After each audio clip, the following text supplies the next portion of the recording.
Jazakumullah. Could you kindly give us the meaning of this verse from Surah Al-Mulk, chapter 67, verse 6? Chapter 67, verse 6. أعوذ بالله من الشيطان الرجيم ولقد زينا السماء الدنيا بمصابيح وجعلناها رجوما للشياطين وأعتدنا لهم عذاب السعير. Haven't you done it before? Not yet? Only recently I spoke on this verse in answer to a question. I thought it was done here in Liqam al-Arab, but perhaps it was done in my English question answer sessions. Or was it in Urdu? You don't remember? So it has to be, it was perhaps done in the English question answer sessions or somewhere else. I've spoken on this verse in detail. Or was it at Ansarullah session of question and answer? You don't remember? No.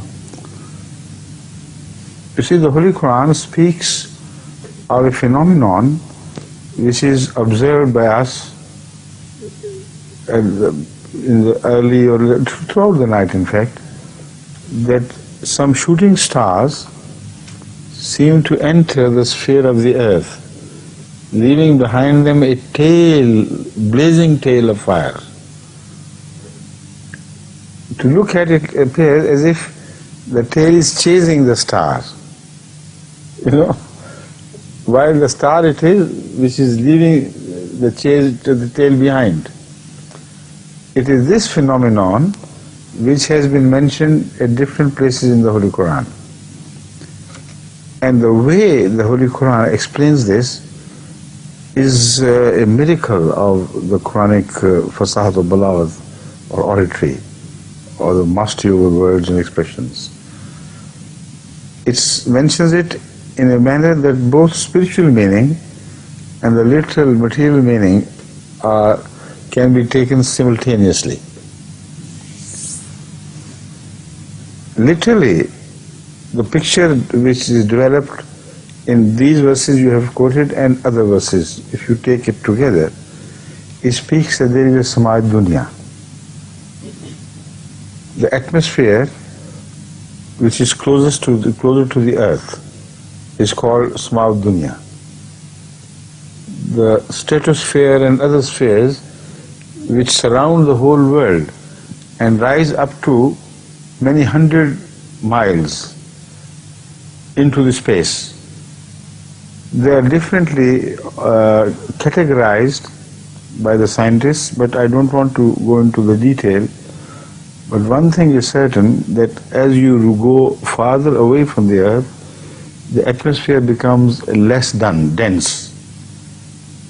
And it also has different qualities of its own, like there is a zone of atmosphere which is very rich in ozone.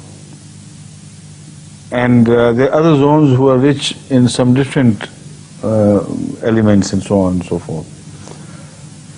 There are zones which have very intense radiation.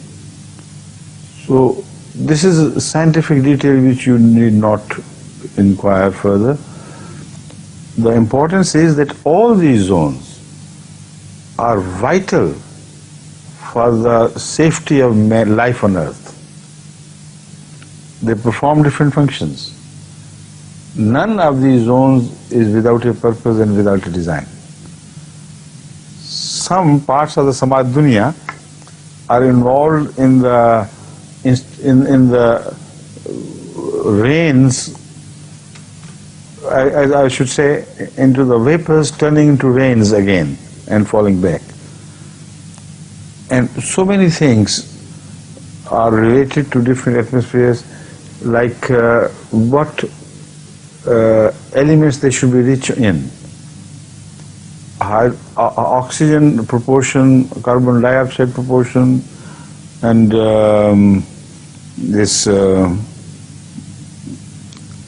for instance, there's so many other elements in nature which makes small parts of the atmosphere. And the scientists have all charted them and turned them into small, into figures.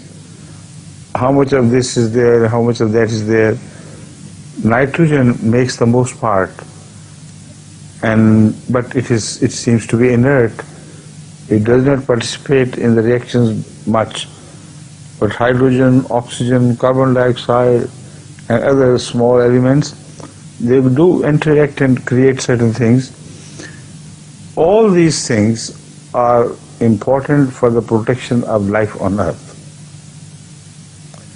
This is why the Holy Quran says, we have protected you, protected the Smart Dunya from the satanic interference into what lies below.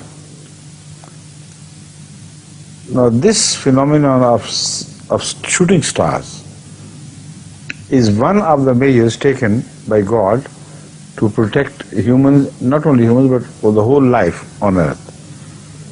You see, what are the stars, shooting stars? They are small or big lumps of matter. Sometimes meteors are as big as a big rock. Sometimes they're even bigger. And sometimes just small balls and things. They are floating in the free space around the earth. They are parts of some shattered, not necessarily stars, but planets of the sun or other heavenly bodies moving around freely in the space. So they are just shooting past the earth from here and there. If they hit the earth,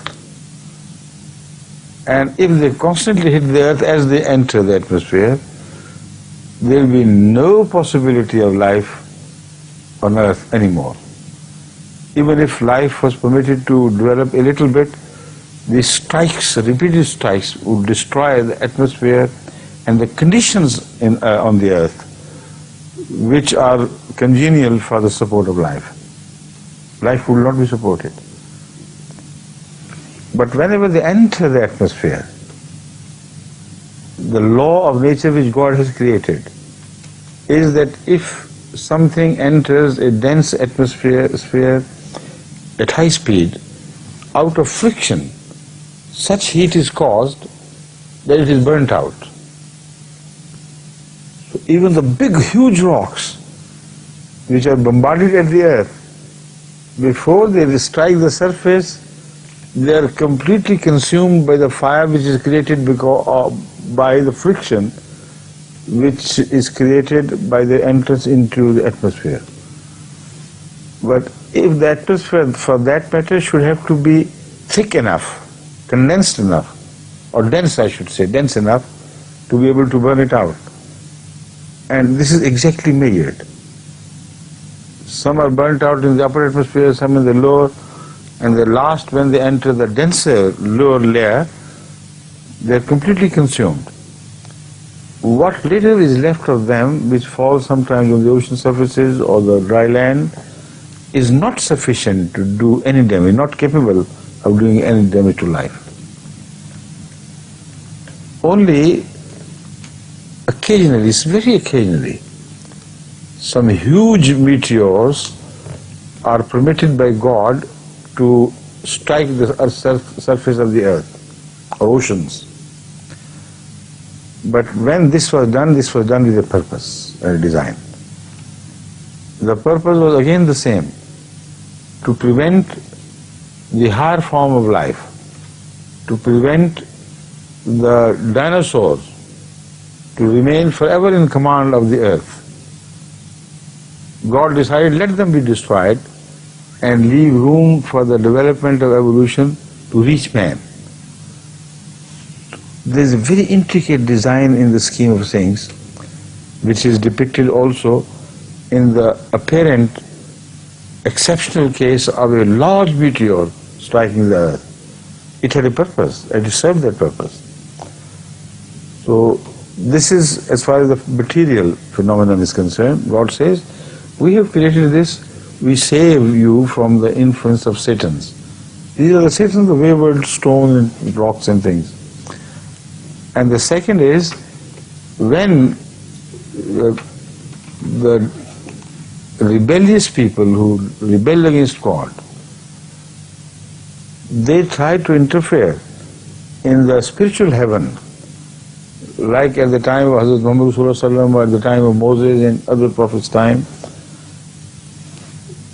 God creates such people, such powerful people who strike them as if with a flame of light, and they destroy the enemy of faith. This is how the Mujaddideen are created. This is how at different times different spiritual leaders are created by God to protect the faith, the heaven, the faith, the heaven of faith. This material heaven we were talking about, but there is heaven of faith also in spiritual terms. So I think for the time being that should be sufficient, because the time is getting to a close. Is it? We have got 10 more minutes. سأل الأخ عبد الرحمن حضرتك. Oh, for plenty of time. Okay.